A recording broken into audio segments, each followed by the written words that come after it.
Been a week since Nolan Wells' body was found on Horn Island. As the country sits and waits for the investigations to conclude, many questions are still left to be answered. 3 people have been arrested in this case. None of them were on that island. Carlos E. Moore has been loud about wanting arrests in the Nolan Wells case. He has also been out of judicial office for years, which means the one thing he cannot do is order anybody held. So here is what the record actually holds tonight. Nobody is in custody over Nolan Wells' death. Nobody has been charged over it, and the only 3 charges that exist are federal threat charges, filed over messages sent to a judge, witnesses, and local officials. A demand is not an order. That distinction is the entire story. So here is the timeline as it is officially known, and it is short. Shorter than the public expects, and quieter. Nolan Wells, 18 years old, left for Horn Island on the 4th of July, per CNN and Duolox. A boat trip. An afternoon in July, a barrier island off the Mississippi coast. The United Cajun Navy, a volunteer search and disaster response organization, not a law enforcement agency, places his last independently verified sighting somewhere between 3:23 and 4:27 that afternoon. That is a 64-minute window. The report is not an official finding, per TMZ. What happened inside that window is not public. What happened after it is not public either. The record simply stops at 4:27. The Jackson County Sheriff's Department is running the investigation. The FBI is assisting on digital evidence, per CNN and NPR. 2 agencies, 1 case, and the public has heard almost nothing from either of them. Sheriff John Ledbetter has said there were no signs of foul play. He has said he suspected drowning, per the Jackson County Sheriff's Office via Lox. That statement came early. It has not been repeated, and no autopsy has confirmed it. The body was recovered on the 6th of July, per the Block's timeline, 2 days after the trip. 2 days. That is the single most concrete fact in this case. A date, a recovery, and then silence. The state autopsy was completed by July 31st, per STOLULBT. Its results have not been made public. The medical examiner's toxicology report is still pending. Weeks have passed since that autopsy was finished. Nobody has read it. Nobody except the people who wrote it. The family commissioned its own independent autopsy. It came back with cause and manner of death as undetermined, pending further investigation, per ABC News and CNN. Not accident, not drowning. Undetermined. That word has not changed. So you have 2 examinations. One is not public. One says undetermined, neither says drowning. And the sheriff's early suspicion has no medical finding behind it that anyone can see. That is the entire official timeline. A disappearance, a recovery, 2 autopsies, and no charges. Now add the only legal action that exists in this case. 3 people have been charged federally, not over the island, over threats. Threats aimed at a judge, witnesses, and local officials connected to the investigation, per CNN and PBS NewsHour. That is a separate track. It is real, it is federal, and it does not touch what happened to Nolan Wells. The district attorney has said she intends to present a thorough investigation to a grand jury, per ABC News. She has also said that filling the public void with information would step outside the bounds of the law. She is telling you what she will not do. She is not telling you what she has found. A grand jury reviews evidence and decides whether charges are warranted. Its calendar is not announced in advance, per ABC News and MPB. So no one knows when that happens. No one knows what the state autopsy found. No one knows what the toxicology says. No one knows when the grand jury convenes. The silence is the story. And into that silence, a former judge steps forward. Carlos E. Moore. He has publicly pushed for arrests. He has said he is coming for answers. He is an attorney now. He has no bench. He has no order to give. But the public is hearing his demand. And the public is hearing nothing else. So the question is not what Carlos Moore wants. The question is what the grand jury will see, and when. That is the timeline as it stands. Short, silent, and now, the one thing that could break it open. And that is where this case lives. Not in the threats, not in the grand jury, in a gap on a beach. Here is what is actually in the record, per the United Cajun Navy's report. A volunteer organization's document, not an official finding, per TMZ. Nolan Wells' last independently verified sighting falls inside a 64-minute window between 3:23 and 4:27 that afternoon. 64 minutes. That is the entire mystery of this case, compressed into a single hour and 4 minutes. Before that window, he was seen. After that window, he was gone. And in between, nothing that anyone has verified. No witness statement, no video, no phone record that has been made public. Now hold that window in your mind, because here is what the sheriff's office said about what happened inside it. Sheriff John Ledbetter said there were no signs of foul play. He said he suspected drowning. That is per locks in the Jackson County Sheriff's Office via locks. He said it early, he said it once, and then the autopsies came back. Not the public one. The family's independent autopsy, per ABC News and CNN, returned cause and manner of death as undetermined pending further investigation. Not drowning. Undetermined? So you have a 64-minute gap, and you have a sheriff's early suspicion, and you have an independent autopsy that does not confirm it, and you have a state autopsy that nobody has read. The gap is not evidence of anything. It is a hole, and the hole has not been filled. Here is what the record does say about that window. According to a Mississippi Department of Marine Resources police report, several friends who traveled to the island told authorities that when they left, Nolan Wells was in the company of an unknown female, and that he chose to remain on the island. He chose to remain. That is what the friends told authorities. That is in a police report. So the official picture of the gap is this: a young man, an unknown female, a choice to stay, and then 64 minutes with no verified eyes on him. The family's attorney, Ben Crump, represents the Wells family, which commissioned its own investigation and its own independent autopsy, per ABC News and MPB. That investigation has not released its findings. That is another document you have not seen. So count what you do not have. You do not have the state autopsy. You do not have the toxicology. You do not have the grand jury calendar. You do not have the family's independent investigation. And you do not have a single verified account of what happened inside that 64 minutes. That is the gap, and it is the entire case. Because every theory, every accusation, every defense, every piece of speculation on every platform has to pass through that window to make sense, and nobody can say what is in it. The sheriff says drowning. The independent autopsy says undetermined. The friends say he chose to stay. The unknown female has not been identified publicly. The 64 minutes have not been accounted for. That is not a cover-up. That is not a conspiracy. That is a record with a hole in it. And the hole is where this case is being decided. The district attorney has said she will present a thorough investigation to a grand jury. She has said she will not fill the public void. So the void stays open. And into that void, everyone projects what they need to believe. But there is one more thing in the record, one more document, one more piece of the gap that nobody has explained. And it changes where that 64 minutes actually points. That one more thing is not the document you are waiting for. It is everything that has been said while you wait. The statements, the letters, the demands. Everyone connected to this case has spoken about the gap, and the voices do not agree. The loudest one belongs to a man who used to sit on a bench. Carlos E. Moore is a former Mississippi judge. Now he works as an attorney, and he has stood in public and pushed for arrests, per reporting from August 2026. He has said he is coming for answers. You have heard that promise. You have not heard what it can actually do. And the record has not moved to meet him. The case sits with the Jackson County Sheriff's Department, with FBI assistance on digital evidence, per CNN, NPR, and NOLA.com.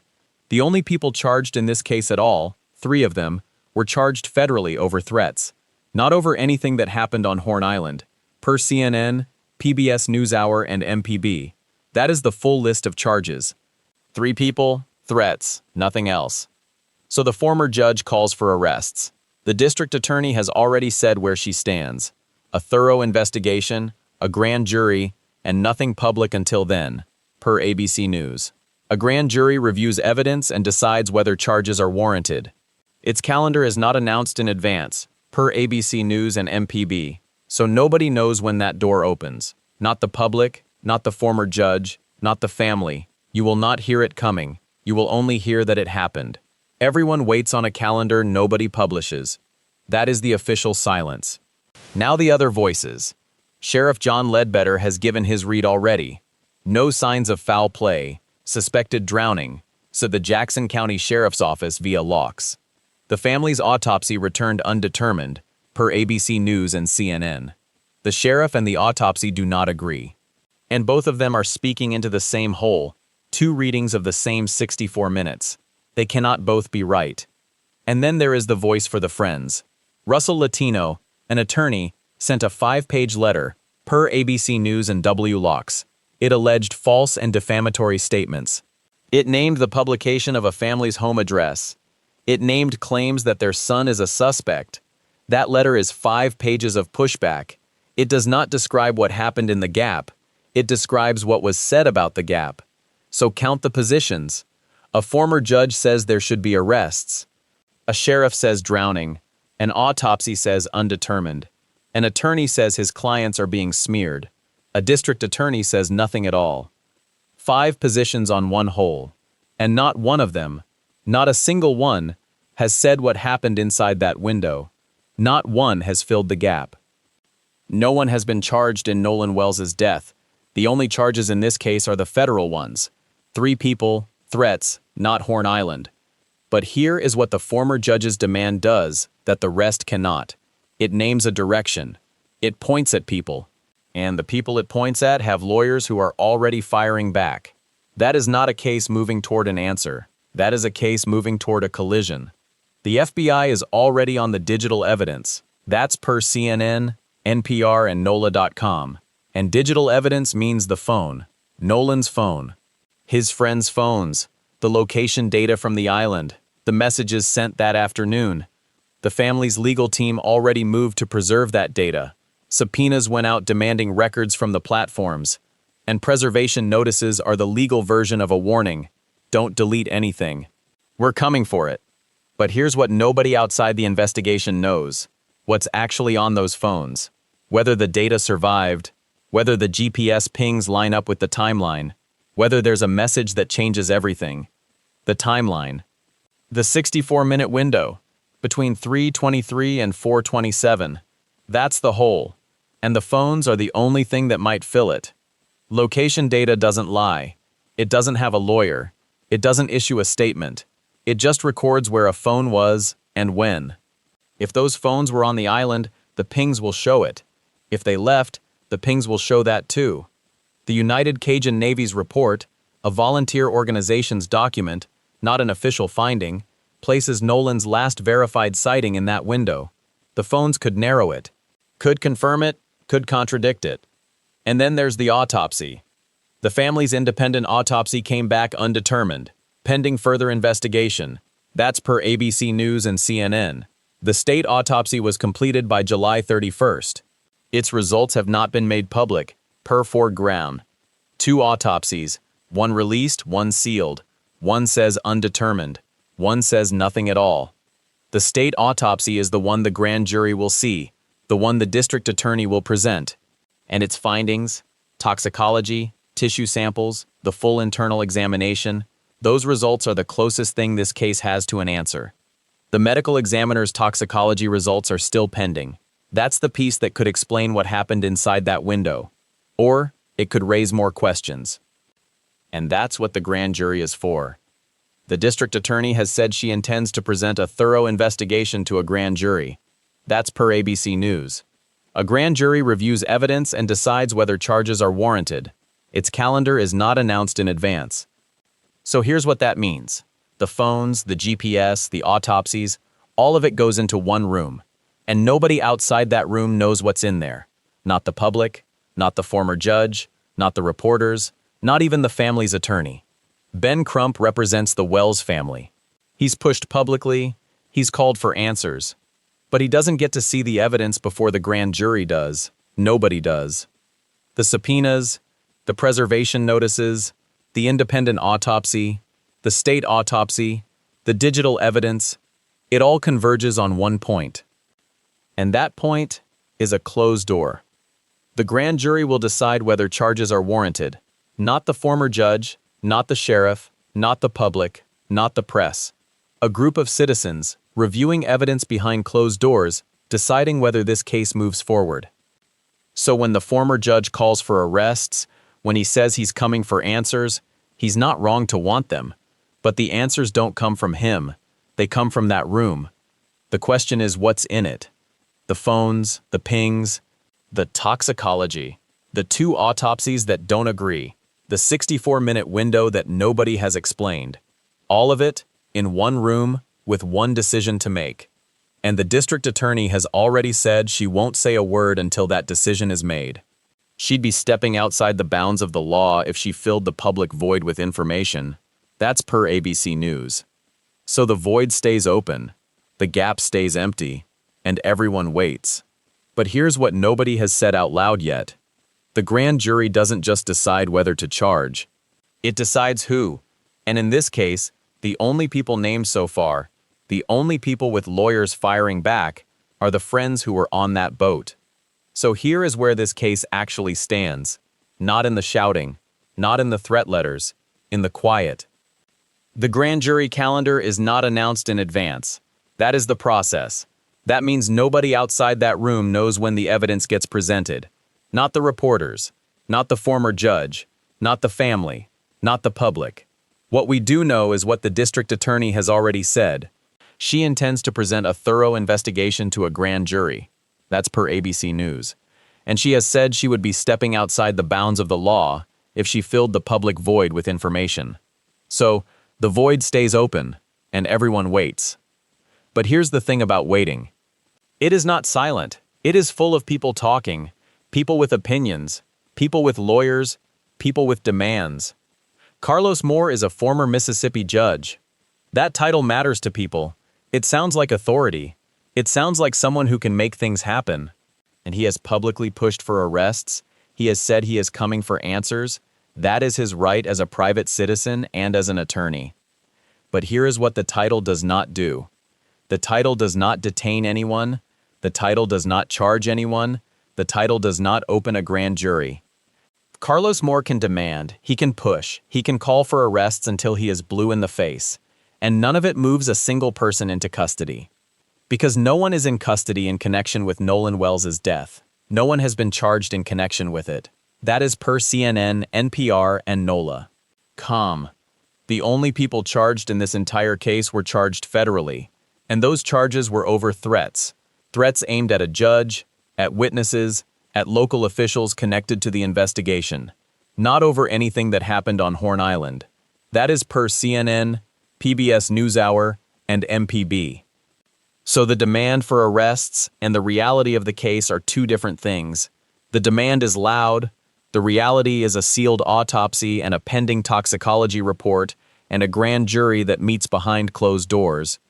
And that is the part people keep missing. The grand jury is not a formality. It is the gate. Everything goes through it. The digital evidence the FBI is examining. The state autopsy that has not been made public. The independent autopsy that came back undetermined. The 64-minute window that nobody has explained. All of it. One room. One decision. The district attorney has said she won't say a word until that decision is made. That is not stubbornness. That is the law. She said it herself. Filling the public void with information would be stepping outside the bounds of the law, so she won't. And that leaves us here, waiting, watching, listening to everyone who has something to say. But there is one person this case keeps circling back to. One person who is not talking, who cannot talk, who never got the chance to explain what happened in that 64-minute window. Nolan Wells, 18 years old, a boat trip on the 4th of July, Horn Island, Mississippi, a disappearance, a recovery, 2 autopsies, 1 sealed, 1 undetermined, and a family that has not stopped asking for answers. The former judge can call for arrests. The attorneys can file letters, the public can speculate, but none of it brings Nolan back. None of it tells his family what happened in that window. None of it opens that sealed autopsy. The only thing that does that is the grand jury.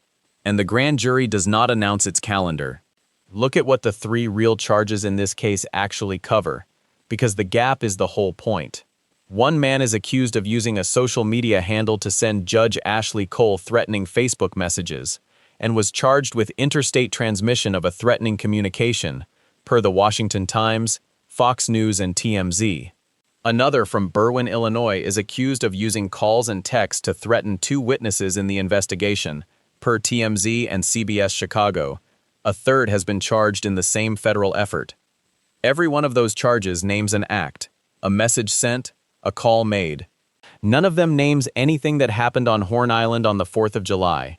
They are charges about what people did online after Nolan Wells died, not about how he died.